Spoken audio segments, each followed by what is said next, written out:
Good afternoon, everybody. Welcome to our Selecting an Option Strategy webcast. I'm Connie Hill. We get together each and every Tuesday in the afternoon and talk about maybe what strategies might be working in our current environment. Now, the question I have for you is, what strategies are you finding that are working for you? Where are you finding success? I'm curious to know. I've already got my trades laid out about what strategies we're gonna pursue, but I'm curious to know where you're finding success. So chat it in, let us know. I am joined in the chat by Cameron May. Obviously, you guys know who Cameron is, fellow coach, friend, and great market expertise. He's here to help me field your questions, maybe some of the things I can't quite get to. He'll help me out with those. And then I do hope you're following us on X. I'm Connie Hill CS. He's Cameron May CS. We'll post educational content out in our Twitter account. And it's a great way for you to maybe kind of see some of the things we're noticing in the market, as well as if you have a question or something, you can send us a comment there. Okay, you can't necessarily track us down through email or anything like that, but Twitter, or not Twitter, but X, you can. So take advantage of that opportunity. All right, let's go through disclosures and we'll set out on our agenda. Options carry a high level of risk and are not suitable for all investors. What we discussed today is for general informational and educational purposes only. Don't consider it a recommendation. We will be using the Paper Money software application. It's for educational purposes only. However, there are a few differences. We try to make you aware of what some of those differences are. One of those differences is if a money is deep in the money, it may not be assigned early. That does not occur in Paper Money, but it definitely can happen in your real account.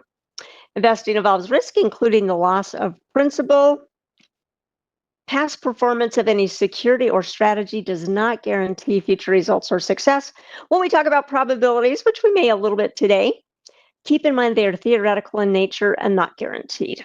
All right, now looking at the chat, what strategies are working for you personally? It could be totally different for everybody, okay? Let's see, we've got Luis is doing the will, meaning selling puts, getting put to stock, selling calls against it. Okay, and it's just kind of one continuous, potentially continuous cycle that you do. Let's see. Vic says you're finding success in bull put spreads and calls. On those, Vic, are those long calls or are they short call verticals? I'm guessing they're just long calls. Somebody else said calls here earlier. I think that was Jack. I'm going to guess, Jack, that you just mean long calls. Okay, so really looking at a bullish bias is what most of you are saying. You're not necessarily going so much neutral, but looking more with a bullish bias. Why could that be? Well, it could be because we keep making higher highs and higher lows. Now, typically what we're going to do here, look at the market conditions. We're not going to spend a ton of time here. I'm going to say we do that quite a bit during the day.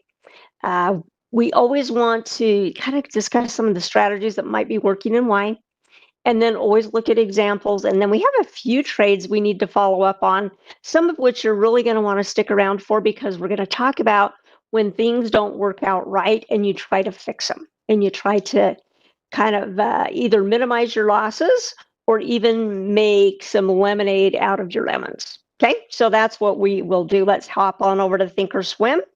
Let's take a look at the SPX first off. And on the SPX, we got another new all-time high today. This is a situation where I'll say the market's just grinding higher. It's not like it's flying. It's just kind of, grinding away. It may do little steps, little candles that we see here. Once in a while, a little bit bigger candle, but most of these you can see are kind of small candles, so just kind of grinding. We had been seeing some divergences here previously, and we were keeping our eye out for that because that could indicate market reversal. It's gone. Okay, when it started putting in higher highs, the price, then our RSI that we were using as a gauge to help us identify divergences, it did not diverge anymore. It's consistent with what we're seeing on the SPX. Now on the NDX, let's look there real quick.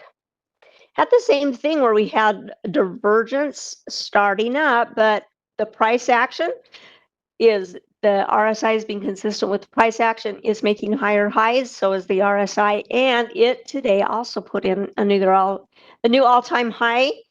It was pretty flat most day. It looks like it ended down so slightly, like by 19 points, 0.08%. That's not a whole lot.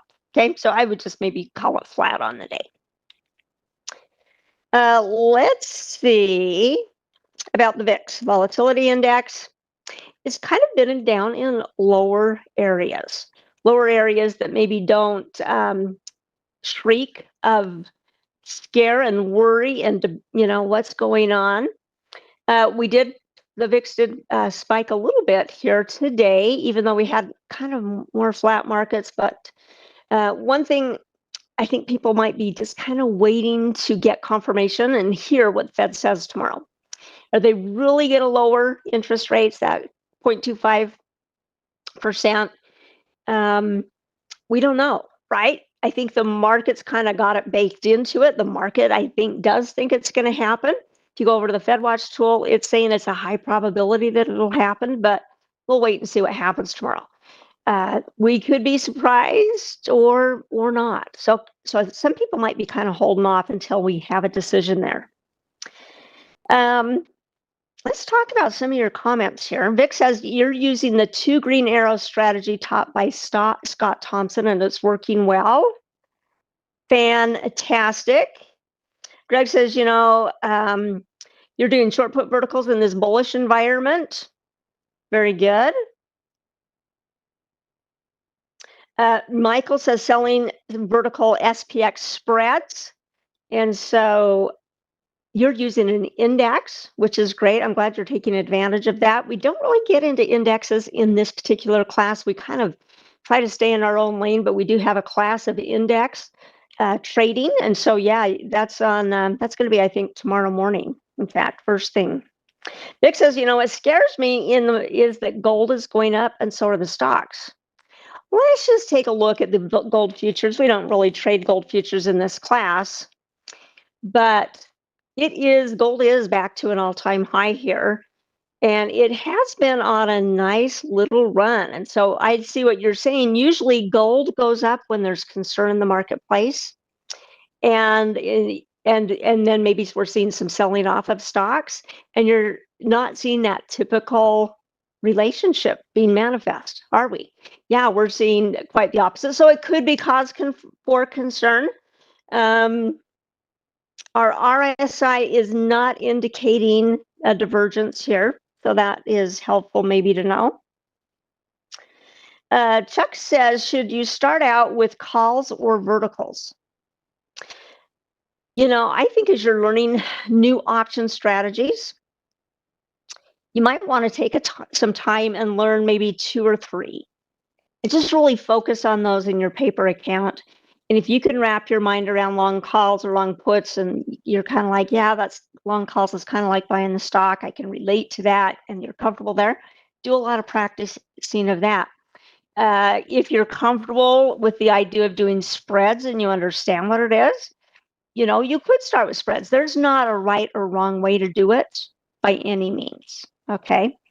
Michael's saying also 0 DTE SPX vertical spreads are working for you. I got a few classes on that a couple of months ago, some of the things you could consider there. So I'm glad to see what you guys are doing.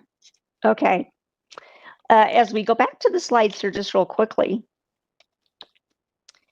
and we look at the different strategies that we pretty much will entertain in this class, we really haven't done much with the bears, right? Because we have not had a ton of bearishness on the market.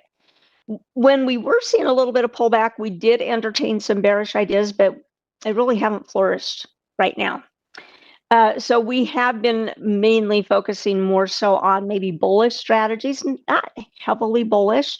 As the market's kind of grinding higher, it's not like it's steep price action. If it were steep price action, maybe we would be a little bit more aggressive and just do maybe some long calls or a synthetic stock.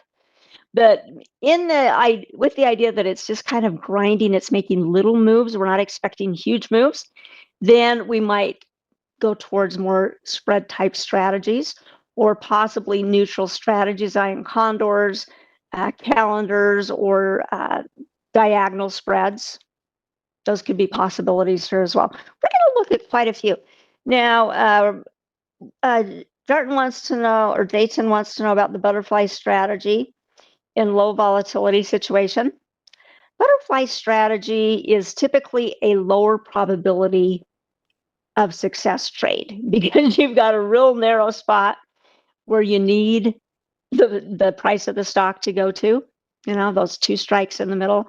So it's really hard to, really forecast that so closely. So that's why they're lower probability trades.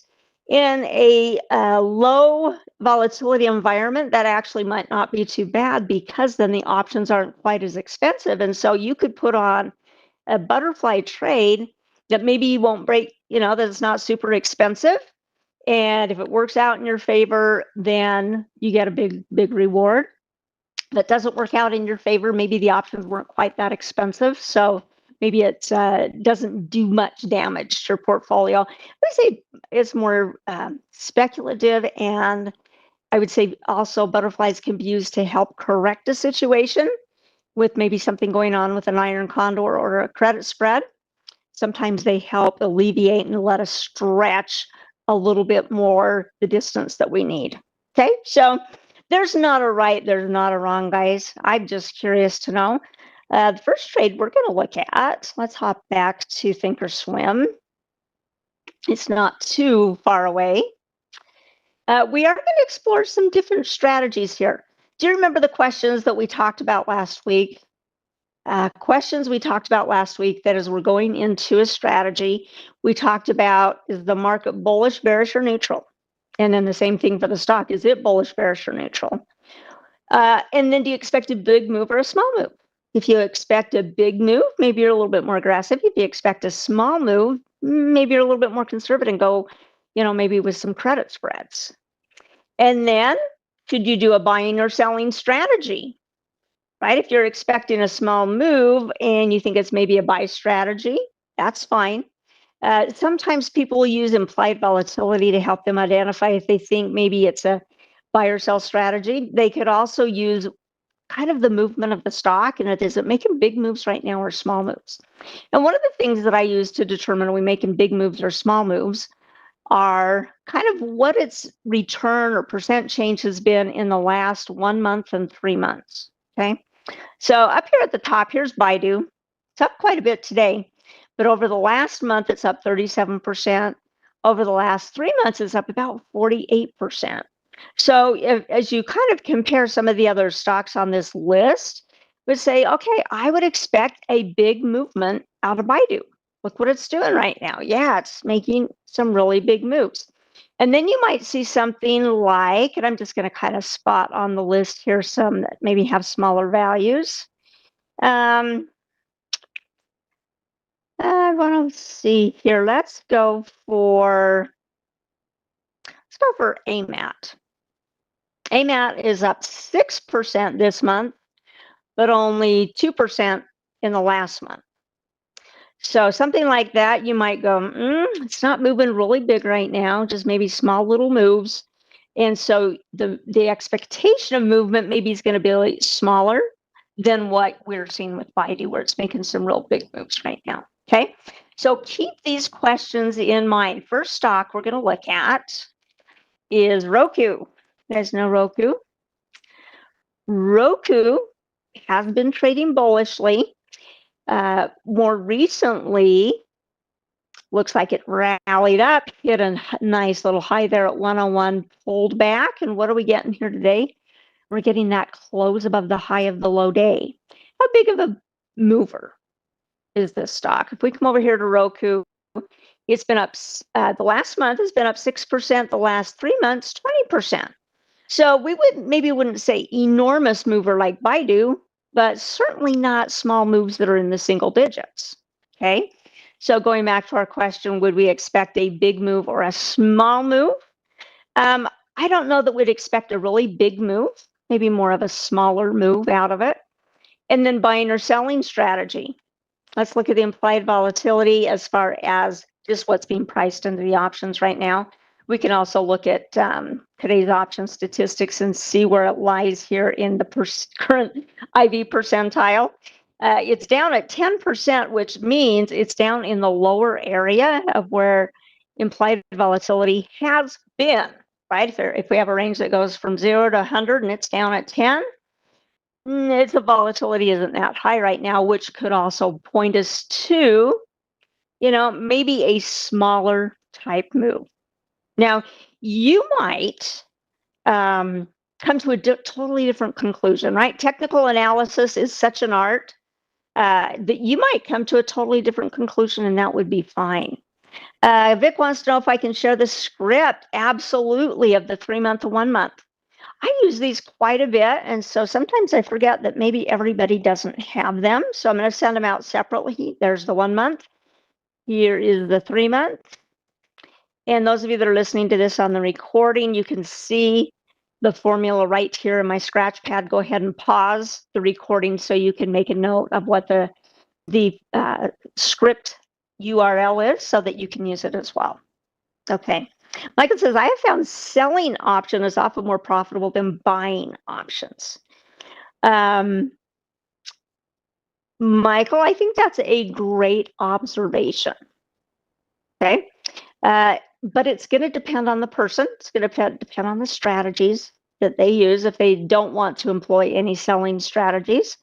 But sometimes people might find that that's the case, that in terms of consistency, when they sprinkle in some selling in there in their option strategies, that it helps them out.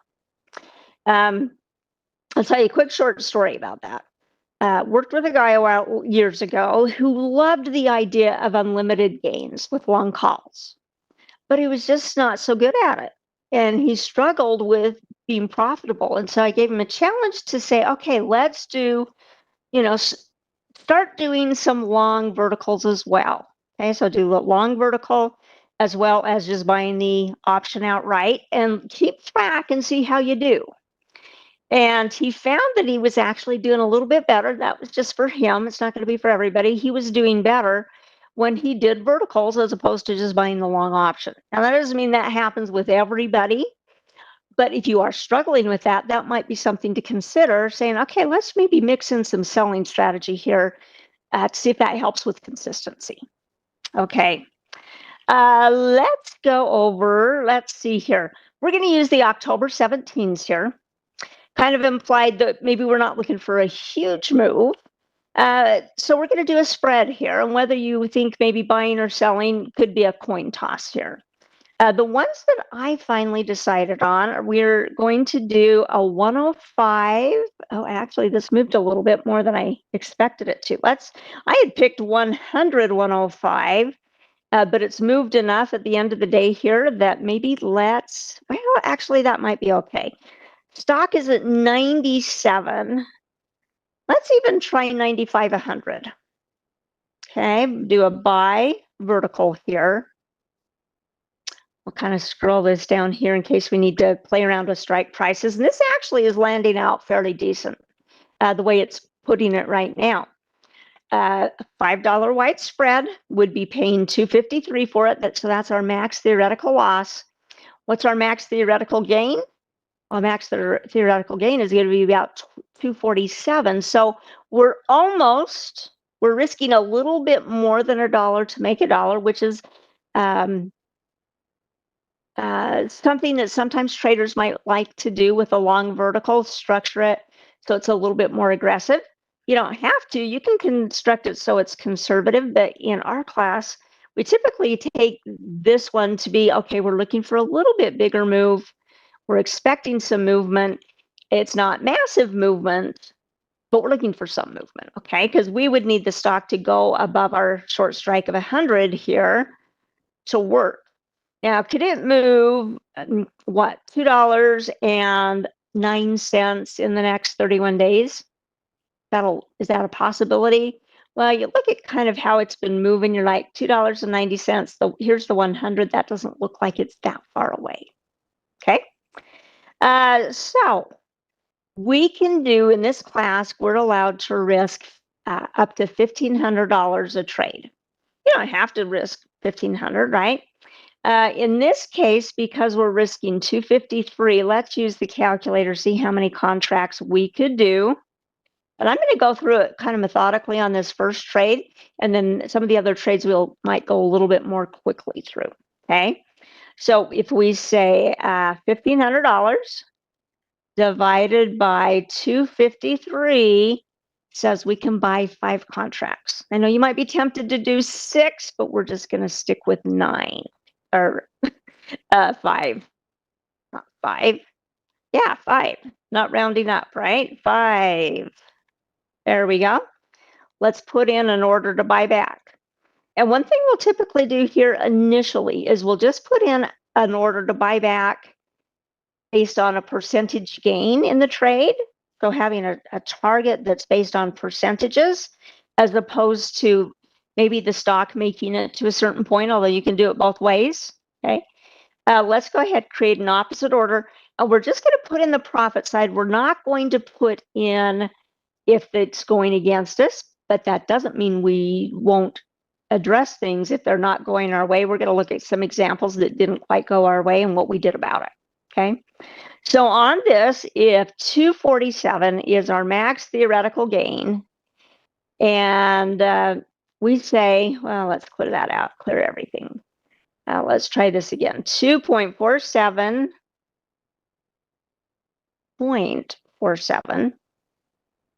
I am having fumbleitis.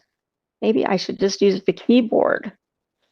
All right, 2.47 times what? What percentage? If we can get 70% of it or 60% of it, where might you be happy?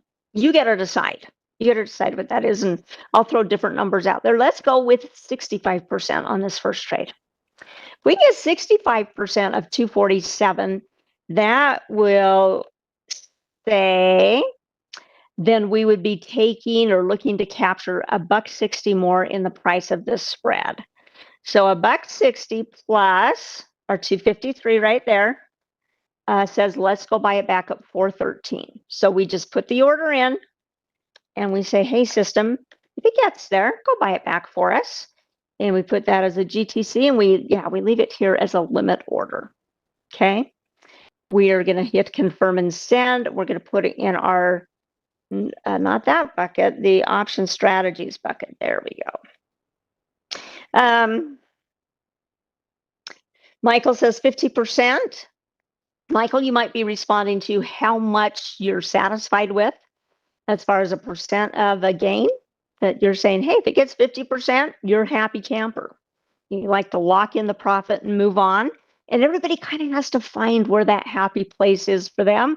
And maybe they start out at one amount, maybe they start out at 80% and it doesn't look like it's going to go there. And they go, oh, okay, maybe I'll drop it to 70%. Okay, make some adjustments along the way. All right, next up, let's take a look at this one first. Lilly and Company. It is on this watch list, and the watch list I pulled from today, and I don't do it every week, but the one I pulled from today was our short verticals new watch list that we created last Thursday in our class. This is our new watch list that we're going to be working with for the next month. But I think it could have the opportunity to be used for any type of strategy because we're looking for liquidity and those that maybe have narrow bid-ask spreads and our larger cap stocks. Okay, generally that kind of is what we're focusing on there. And they have to be at least $10. Actually, that's not true. They have to be at least $40 in this scan that we did last week, because we use it for both bullish and bearish. Now on Lilly, let's see, this month it's up 9.5%. That's nice. And then over the last 3 months, it's only up 0.26%. Okay, so it's kind of like the gains have been more recent because of this pulling back action. That's why it's showing for, say, for 3 months is barely changed, right? We're getting back into an area here where these lows were, okay? Stock's looking a little bit more bullish than bearish. Would you say it might be a big mover or a small mover? Go ahead and answer that. Answer me in the chat if you want, or tell your computer screen or your dog or your cat what you think. Based on that, does it look like it might be a big mover, small mover? And then we'll also look at the implied volatility priced into the options. So we've got, some that we might look out for. We're going to actually use these October 31s. There's about 31% implied volatility priced into those options. So it's not super small. It might fall into a range of about medium, but not huge expectation for movement, right? If we're expecting huge movement, would see implied volatility be a lot higher there. And that might guide us towards, whoa, maybe we ought to do a selling strategy because they're beefy premiums, they're more expensive, there's more implied volatility priced in. This is just kind of medium. So Nancy says, I think it could be a small to moderate down move. Vic says big, Final Approach says small. Dayton, going back to our previous trend, what do you do if it goes above 100 before options expiration on our previous trade? We'd be happy campers, right? That's where we want it to go. I will circle back and explain that, okay? I may have glossed over that a little too quickly. So I'm gonna couch that for the moment, and I will come back and answer those questions about that last trade, about what we're looking for when the stock goes above 100. Okay. Implied volatility, it's down in the 10th percentile here as well. That's interesting. So is the first one, meaning lower volatility than maybe what it's experienced more over the last year. All right, opening up the October monthly options, 31 days. It's just right in the nice part of a target where we say, hey, typically many traders look to sell or buy when they're doing a vertical 20 to 40 days worth of time. Well, it's smack in the middle, has lots of liquidity. We can see great open interest here, lots of activity on the volume here today as well. So that's why we're going to favor and use these options. They just kind of are in that sweet spot. And would you be looking for, we already said credit spread, not big moves. Would you be looking more credit or debit spread on this one? What do you think? I'll tell you what I think. I had said, let's do the 740, which has a 33 delta. Sell that one and buy as a hedge the 730. Okay, let's see how big of a credit that gives us. If we say sell vertical, it's a $10 wide spread. Some of you might be used to $5 wide spreads or $2 spreads or $1 spread. This price of the stock is more expensive, and so those spreads or those strike prices are separated into values of 10. Okay, so 307. Would 307 be a sufficient enough return to consider this? Let's clear out our calculator here. And it's pretty similar to what it was looking like this morning. So not this morning, but a couple hours ago. So if we take 10, the strike price, minus 3.07, that's going to give us 693. So 693 represents our theoretical max loss on this because it's a credit spread. 307 represents our theoretical max gain. And we would say that has a probability of working out for us right now at the beginning of the trade about 63%.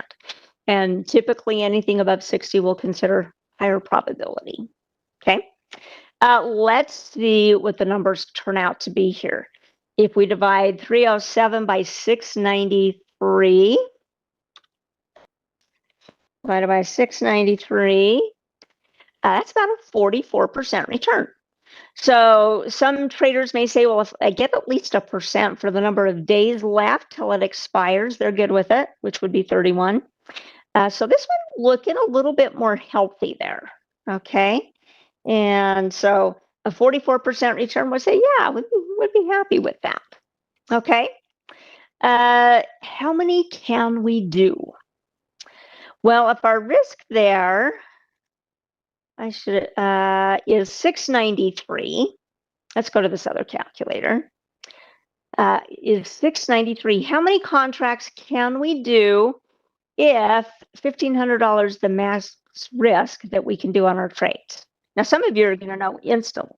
I know what the answer is. So let's go 1,500 divided by 693.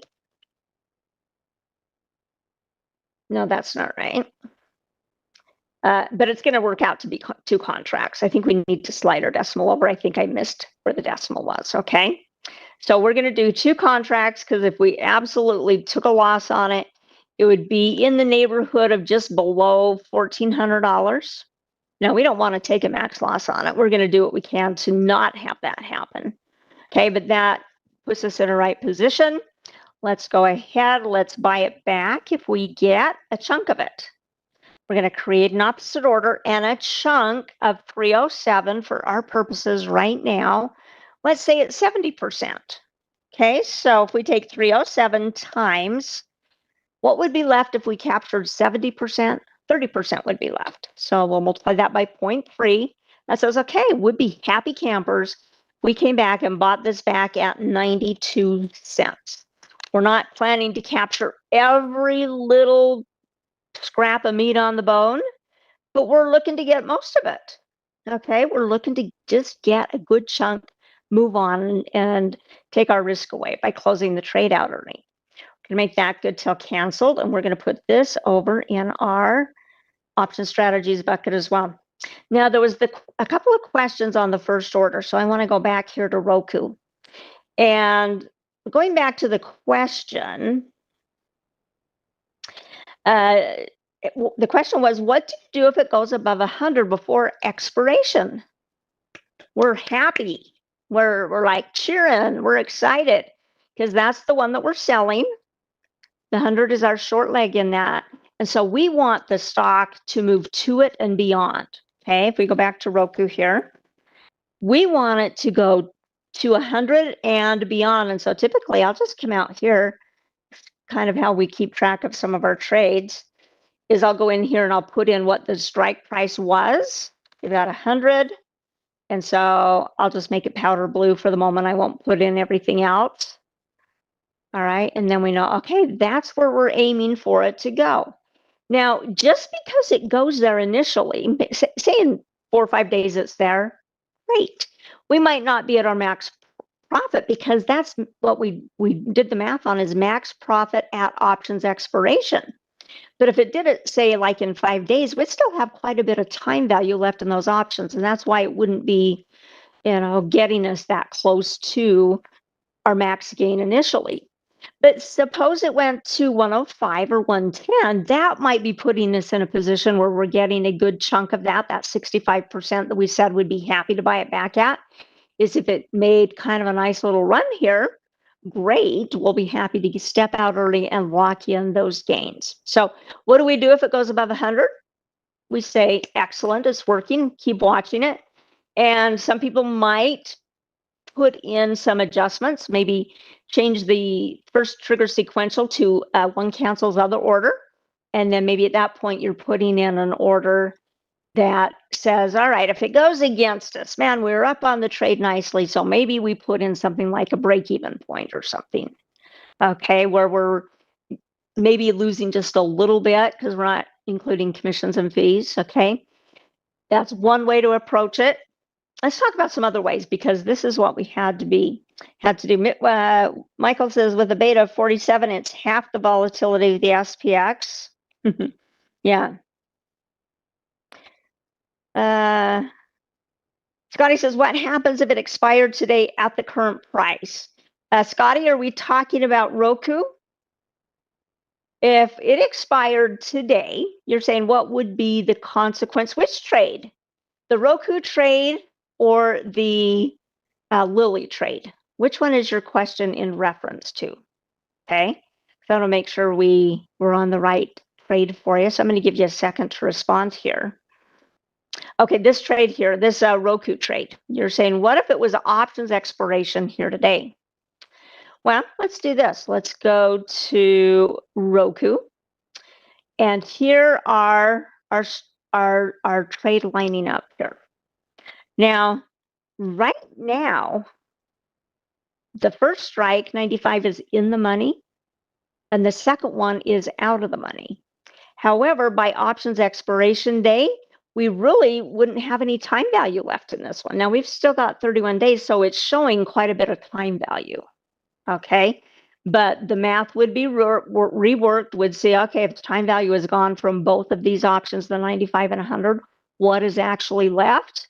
If you wanted to do that exercise, we don't have time to do it today, but you could bring up the columns that show intrinsic, extrinsic, and just get rid of all the extrinsic and just see what is intrinsic that is left. Okay, to get that theoretical, what if it happened today? Would we be at a loss? We would, because the stock wouldn't have moved where we expected it to move. We would have expected it to move above 100, and it didn't. And that's where we start making money, is if we can get it beyond that strike price. Now, I do need to review a couple of trades here. Okay, so hopefully that answers the question with this. The other thing I would say is, one thing to help you learn these strategies better is to do them in your own paper money account. Okay, you are going to learn a whole lot more by mimicking whatever example trade we're doing, and then you watching it every day. And on, tomorrow the question is, oh, it moved up, should we do anything? Or whatever the case may be. You're going to start having questions about the trade that you just wonder about. And then when we get back to class and we're talking about monitoring these trades, we can talk through some of those questions. Okay, you'll learn a lot more than if you just kind of sit back and watch me do it. Okay, let's go to activity of positions, account statement. And I'm not going to have time to do all of the ones I wanted to go through. I'm going to show you a couple. Okay, we're going to look at a couple of uglies. Okay, we have some that hit their targets. UNH hit its target in 2 days.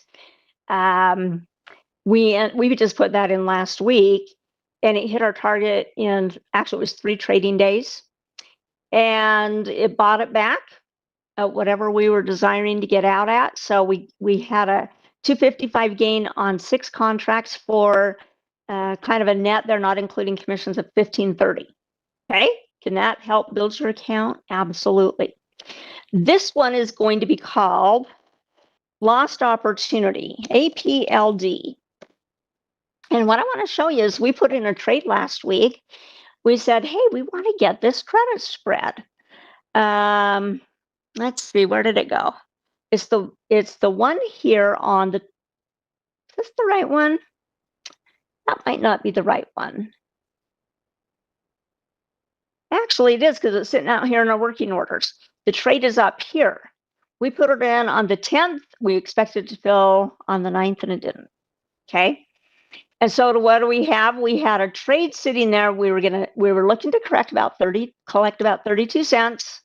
We said we'll go buy it back at 9 cents if it gets to that point, but it doesn't. Okay. It's sitting out in our working orders, still sitting there ready to execute, if I can find it. And it's a lost opportunity, because this is what the stock did. We were trying to get in.